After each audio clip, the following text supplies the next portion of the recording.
You know, he's trying to argue with me that it's a good investment and all that. And I'm trying to tell him that he's better off investing the money in himself, which means moving around, traveling, experiencing new things, gaining knowledge, gaining stories to tell. And that's going to give him a lot more. It's going to give him tenfold at the end of it. He'll probably be able to buy 5 condos in a completely different country in an emerging economy. Hey, what's going on, folks? My name is Chris, and in this video, I'm going to share with you a personal story and a live recording of me trying to convince my own father not to get into financial debt. And I think this video is very interesting for anybody out there trying to achieve quote unquote financial freedom as a status.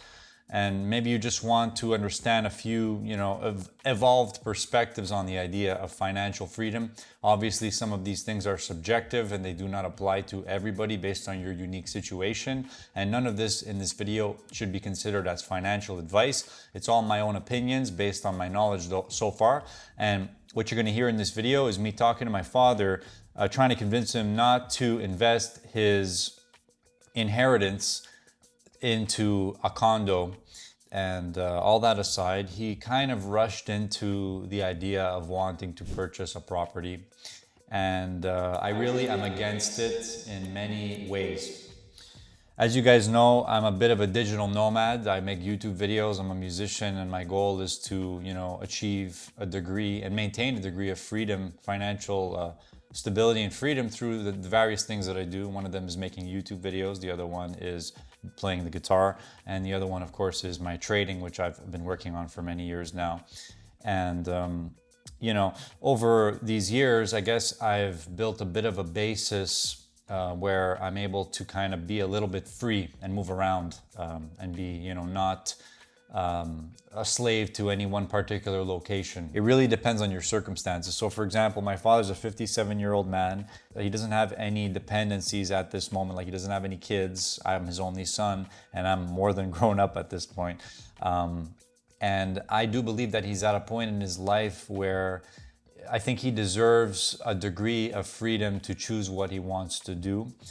And I think that him rushing into buying a condo basically a week or 2 or 3 after getting inheritance money, a good chunk of inheritance money, I think it's a really bad decision. I'm basically telling my father that I think he's rushed into this decision because he never even mentioned this to me once, that he was interested in purchasing a condo or buying real estate. I've been into trading since 2018, so I spent a considerable amount of time here learning about investing, trading, different ways to manage, allocate capital, gambling psychology, the psychology around trading, and how that applies to life and everything. So I know a few things about, investing. Even though I've never actually owned a real estate property, I do have some ideas about it. And one thing that I'm going to say to him in this video is when I'm talking about, buying a property, there's a big difference between buying a property outright versus not buying it outright and just paying the minimum down payment. Because of course, at the end of it, you end up paying a lot of money in interest and additional fees down the line. Now, of course, there's certain strategies you can do to minimize the interest you pay on a property, like paying more. Like, I've heard of certain strategies, like people take out a credit line, they take out money from a credit line to pay into their mortgage more. So at the end of it, they end up paying a lot less in interest. And that does make sense. It's some kind of mortgage hacking technique. The other thing is related to buying and living in the same residence. Like, if you only own one property and you live in that property, in my opinion, it's a big sacrifice. It really depends on your circumstances. If you plan to stay there and have a family and you plan on staying in that geographical location for, more than 5 years, and you're raising, potentially you're having kids and all that, then it makes sense. That's a viable argument to buy a house, buy a condo, buy a property and stay there, So I'm basically trying to argue with him and tell him, like, if you don't know what you want to pursue yet, why do you want to lock yourself down to one physical geographical location and lock yourself into all these payments? And since he's going to be locked into payments, he's not going to be able to quit his 9 to 5. He's going to have to stay at his 9 to 5 to earn the money because, he's been so used to living paycheck to paycheck. Unlike me, I've been self-employed for like 8 or 9 years or more at this point, which is really different. I've conditioned myself to live with a variable income, which in my opinion is a lot better. It's a superpower because I can literally sleep all day if I wanted to and not work for a week straight if I wanted to, although I would never do that because most of the time I'm working like 27 hours a day. So let's go ahead and listen to the video now. I'm going to react to certain sections of it. I hope you guys enjoy it. Thank you very much for watching, and leave a like on the video if you enjoy this content. So the first thing that I talked to him about, and of course we went into a multitude of different things, we're going back and forth, so I'm just going to cover a few different aspects. One of the first things I was talking about is the general real estate economy in Canada. You know, anyone with, I would say, a quarter of a brain and a few $1,000,000, as soon as they go to a different country, they're going to get an idea of various other economies that, in my opinion, from what I've seen so far, are probably a better bet than buying real estate here in Canada. Okay, but that's just my opinion, guys. You don't have to believe what I say. You don't have to listen to anything I say. So let's listen to this. No, tourism sucks here. Tourism, nobody cares about Canada. Canada's last on the list. Nobody cares. So the reason I say tourism sucks is because I actually have a bit of insight into this industry. I have another job that I work in a touristic area, let's just say. And I would say this year, I witnessed a bit of the consumer sentiment of how willing people are to spend money on the streets. And I have a few contacts in this industry, a few restaurant owners, and I'm able to also observe the restaurant business because where I work is right next to these restaurants. So I see every day if it's a good day for them or not, you know. Obviously, I don't see everything that people order, but you get a general idea of if they're having a dead day or not. And I was there for the whole season this year. Even for high season, I mean, I made money, right? I play the guitar. Let's just say it's not insanely crazy, okay? I have some friends that told me some crazy stories of Canada back in the early 2000s, potentially even the late 90s. People used to buy $20 CDs like they buy $1 hot dogs today. They would sell them like hotcakes. He told me stories of him having like multiple four-figure days just selling CDs. Imagine just having like back-to-back $1,000, $2,000, $3,000 days cash in your pocket at the end of the day. You know, this is not day trading money. This is cash money for like playing music, you know. Those days are long gone. Okay, people don't spend money anymore. Ask everybody from every country where they're thinking of moving, and I guarantee you Canada's on the bottom of their list. Except for people that are coming from less fortunate countries. So the only immigrants we're getting, or the majority of them, are coming from less fortunate countries. They don't have the kind of money that you think they have in order to buy these properties. People that have money are leaving this place to go to better, more favorable conditions. They're not staying in this place. And if they do, it's just because they have to. I mean, think of it. You witnessed your dad have all these opportunities right in front of his face. You told me about the story about the McDonald's franchise. I'm just going to skip through certain parts of it. So basically, I have a few, thoughts and ideas about the economy in Canada. And I honestly believe that since the COVID, the economic situation and the consumer spending situation never really fully recovered. It changed a lot. Things have gotten a lot more expensive. Whenever you see a restaurant that raises their prices, like the cash grab levels, you know that they're not doing that well. Silently in the background. You don't have money. So basically, I'm telling him that here in Canada, people don't really have money. It's only a small percentage of the population that has what I like to call fuck you money, like money that they can just like throw around and spend in the streets, and nobody cares about anything. Like they're just like bang, bang, bang, give it to homeless people, give it to this guy. They're set up in a way where they're pretty much financially free. The money that they spend out, their expenses, is there for a reason. Everything they spend money on has a particular reason. Either it's for pure business expenses, or it's for just pure personal leisure activities. So they have ways of allocating their capital where their capital is working for them in every single way that they spend it, which is, in my opinion, the smart way to do business. That's how I think about doing business. People throw money around. You never told me about this before. No, it's not. And now all of a sudden, it just showed up, and I'm like, yeah, that's cool, man. and you just jump on it, is what you do. Yeah, because it's the right time, the right place. It's the right. So I think that my father is not thinking big enough with this condo thing. And you know what? This makes me think about a certain topic that I've been tinkering a lot with lately, which is the topic of reversion to the mean. And you guys know, traders, you guys know what this means. Reversion to the mean means when you have a market that's trading somewhere in the middle, when it goes down, it'll typically come shifting back towards whatever the mean was. Same thing when it goes to the higher part of the range, it'll come shifting back towards the middle of the range. So when you have a market that's mean reverting, that's what it does. When you have a trending market, it typically means the mean is constantly moving in one direction. It's trending in one direction or another. And I believe the concept of reversion to the mean exists in nature as well. And you can another way of saying it is reverting back to your baseline, reverting back to what you do naturally without having to exert a lot of effort. a lot of mental or physical effort. It's just what you do naturally, you know? Like, for example, I've played the guitar since 11 years old. So, and now I've reached a point, you know, I played guitar for nearly 20 years of my life, except for the 4 years where I took a break. That's an example of what my baseline would be. If, you know, no matter how far I go, I'll always have a baseline level that I cannot go further lower than that level because of where I've built myself up to thus far.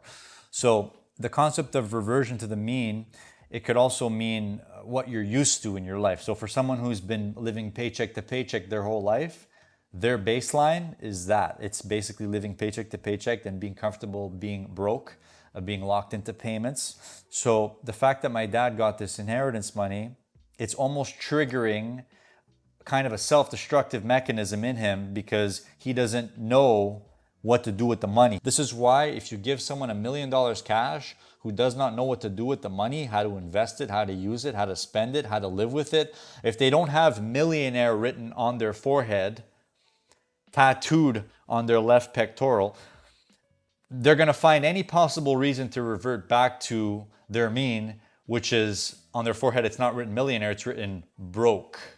You know what I mean? It's just a figure of speech. Economies by literally going to a different country and checking out what's going on there, you're technically investing in their economy indirectly, you know? And what you're gaining out of that is a different experience that you would have never had just staying here. You have to see other places, Dad. You've lived here your whole life practically. I mean, you really want to just die here? Like, don't you want to go to like a sunny place for a couple months and like write some songs and fucking go to the beach and... You know, and what really kind of boggles my mind about all this is that I've heard my dad say many, many times that he wishes that he was longing for a degree of financial freedom where he could literally fuck off to any country, write songs, and, you know, live on the beach practically. And here he is with the opportunity right at his fingertips, and he's this close to squandering it all away by dropping whatever amount on a condo and locking himself into a mortgage payment and living in the primary residence of where he's buying, which in my opinion is a bad move. You know, there's plenty of real estate strategies.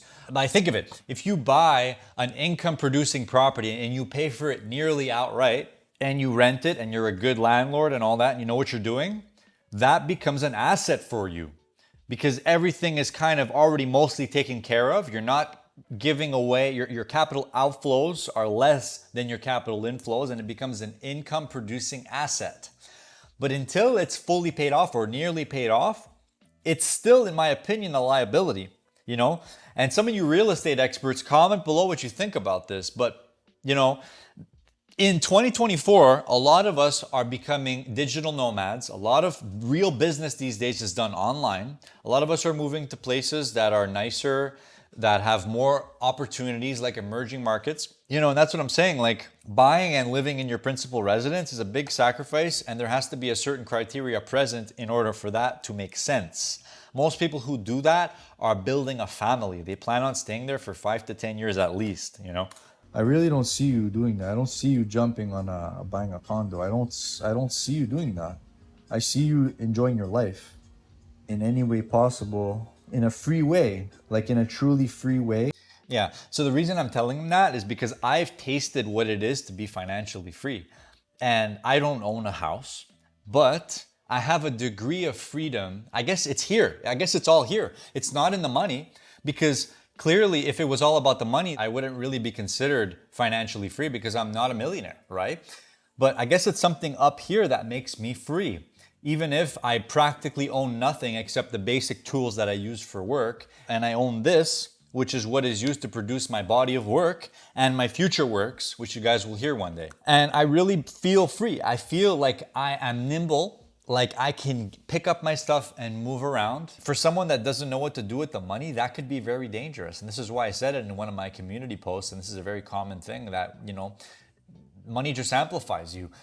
Someone who's in a very bad situation, maybe going through a breakup or going through a tough time, give them more money, they're just going to use it to sabotage themselves more. They're just going to spend it on alcohol and whatever else that's going to be used to sedate their situation more than they would have if they didn't have the money, you know? So money just amplifies your current situation. So someone who's not really in a good situation, in a stable, good situation here or here, money's not going to help them. It's going to hurt them more than it helps them. And I think that this plays into all of this here. Use the currency as, you know, just a way to facilitate your everyday transactions in a way. I have to make money somehow, Christian. But you do and you don't. So the argument that he presents to me next is that he needs to make money. He wants to make money. He feels like he's satisfied when he has income coming in. I think where his argument stems from is fear. Fear of what will happen if he does not have a consistent income coming in. Because he's never been in that state. It's been a long time since he's been in that state. And by the way, guys, that's been me for the last 10 years. So I know what it is to not have a consistent income coming in. So if there's anyone that he should be taking advice from regarding that, it's me.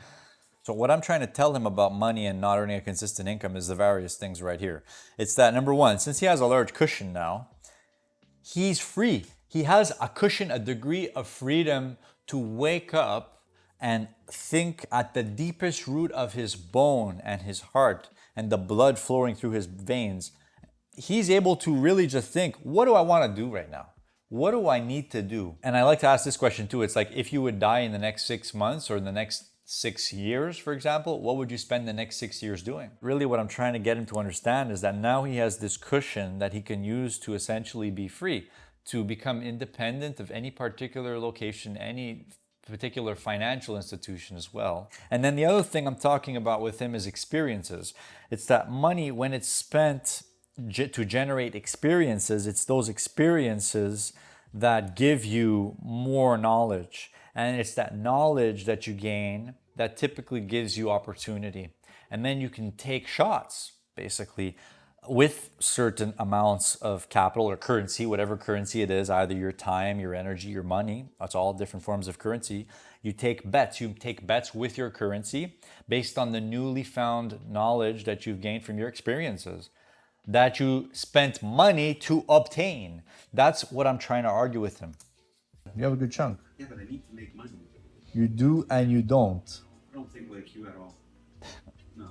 I need to keep, moving. You can afford to take a break, is what I'm saying. You can afford to take a risk. That's what I mean too. Okay, but show me something viable that's good. Yeah. I have to make money. I'm not going to just live off my savings. Yeah, That's stupid. Well, So he's saying that it's not smart to just live off his savings, and I'm trying to tell him that it is smart. it's not that bad, because you have to just ask yourself this question: what do you want to do? What do you want to do at the deepest root of your bone? What do you want to do? I've been Bottom locked line. in the system so long in a 9-to-5 job that I don't know what I want to do, because I just stopped working a week and a half ago. So I don't know what I want to do yet. No idea. That's understandable. So My mother's funeral Saturday. I have no idea. So that's understandable, Dad. So if you don't know what you want to do, then you should not be investing in anything. But I think it's a good. Those two sentences don't go together. The sentence which is, I don't know what I want to do, and I also want to buy a condo for $300,000 or $400,000. Like, doesn't make any sense, because your moves have to be in line with what you want to do.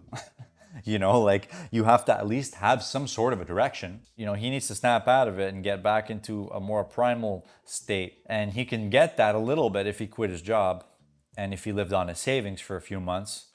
All of a sudden, you'd have a bunch of ideas just come into your head and saying, you know what if I did this? What if I tried this? What if I tried that? Isn't that kind of an interesting idea? Wouldn't that be interesting if I tested this out? And you know what you get out of that? You get true experience, true satisfaction. Because when you set out to achieve a new goal, a new trajectory, you're taking the full responsibility of that trajectory, and you're going along with the trajectory for everything that it presents to you, which is one of the most commendable possible things that any human being can do. You're just committing to a pathway, whether it brings you down into the depths of hell or into the ascent of a mountain. You're going to take something out of it. And the worst possible thing that can happen is you go full broke, right? Or you die. If you go full broke, which is almost practically impossible in 2024, by the way, for most people. He could always lean on me because I just finished telling you guys that I'll never go broke, because if I'm ever broke, I can just play guitar in the streets and people will pay me for playing J.S. Bach, but that's a different story. So there's literally a 0.01% chance of him going broke, even if he had no job and he lived on his savings for the next 5-10 years. And in his mind, I guess he hasn't thought of this yet, but if he literally has 5-10 years living on his savings, the probability of him not finding other ways to make money is like 0.2. I mean, as a man, there's like a drive inside of all of us that we have to produce things. We have to build things. If we don't, that's how you become like depressed and you don't know what to do with yourself. You start inventing problems because there's not enough problems for you to solve. So I think it's a good thing if he lived on his savings for at least a few years and got a feel for that, you know, because you start to get the ball rolling a bit. You're tampering a little bit with that fight or flight instinct that I talked about in another video a while back. When you start triggering a bit of your fight or flight, all of a sudden all these ideas just start coming to you. Late at night, right before bed. What if I did this? Let's research this. I want that place. If it's available, I wouldn't mind buying it. That's not a big deal. No, but you literally said, you just said that you don't know what you want to do. Then he's basically trying to tell me that owning is better than renting, and when you're renting, you're just kind of burning the money, and when you're owning, you're not. And I'll give you guys a few of my thoughts on this. In general, I think renting the place that you live, in a lot of cases, depending upon your job, depending on if you have kids, depending on your stage of life, depending on your financial situation, depending on how much income you have, all that, in a lot of cases, renting is better than buying, because there's certain responsibilities associated with owning a property that when you rent, you don't have to worry about any of those things. You just show up, you plug in your equipment, and let's go. You may have to pay for it out of pocket if something breaks. If you broke it, like me, I break stoves apparently and I have to pay $1,000 to repair them, but that's my problem. But most of the time, for most people, when you're renting a place, for the majority of things, you're not really liable for unless you actually broke it yourself out of misuse. Whereas if you're the landlord, that's all on your plate now. You have to hire property managers. You have to have a network of people helping you in that regard. And if that's not really the industry that you operate in, all of a sudden you find yourself trying to get into a whole other industry that's not even aligned in any which way with the industry that you are working in and building up in. So it just becomes more of a distraction than anything, you know. That's part of my argument. When you own a house and you're paying it month to month and you're not paying it outright, at the end of it, unless you're doing mortgage hacking techniques, which still involve you paying money and you need to have good credit and all that, you're still going to be paying more at the end of it, you know. So renting sometimes is a lot more efficient. And I really like the idea of renting because it makes you more nimble. I like the idea of picking up my stuff and moving, especially now. I'm still young. I don't necessarily know if I'm going to stay here in this country. You know, I don't know where I'm going to settle. So when there's that degree of uncertainty, for me, renting is the 100% better decision. The reason you should lock down a living space, lock down a long-term investment in a property, unless you know that it's a good economy to invest in. And I'm telling you that I believe that Canada is a declining economy, and if you had the chance to buy anything, you would be somewhere else. And many millions of people would agree with me. Many smart people would agree with me. I'm trying to sound like Donald Trump. Like, don't rush into it, Dad. I want to see you prosper. Again, he's not thinking big enough, because if he thinks that buying a condo in a suburban area infested with immigrants, no, nothing against them, if he thinks that that's a good idea, he's dreaming in colors, because the only people that are going to buy that place are people with money like him, who are not as many, not that much these days. You know, and if he sells it, I don't think it's going to increase much by much, you know, and, you know, he's trying to argue with me that it's a good investment and all that. And I'm trying to tell him that he's better off investing the money in himself, which means moving around, traveling, experiencing new things, gaining knowledge, gaining stories to tell. And that's going to give him a lot more. It's going to give him tenfold at the end of it. He'll probably be able to buy 5 condos in a completely different country in an emerging economy. But again, maybe I'm talking out of my ass. I'm just talking from some things that I've seen so far, some of the knowledge that I have. And I do believe that buying a condo in the place that he's looking in is really just no good. He thinks he wants to become some sort of a real estate investor at 57 years old, buying one condo in a shitty, rundown area that's not gonna become prosperous anytime soon. If he pays it out right, then it makes sense because you can rent it out and it becomes an income producing asset. But if you're paying it for yourself, I mean, you're just a slave to the bank. You're a slave to the system, which is exactly what they want you to be. That's what I want to say. If you're just going to be focusing on that shit anyways, why give yourself additional headaches that you have to deal with because now you own a place when before?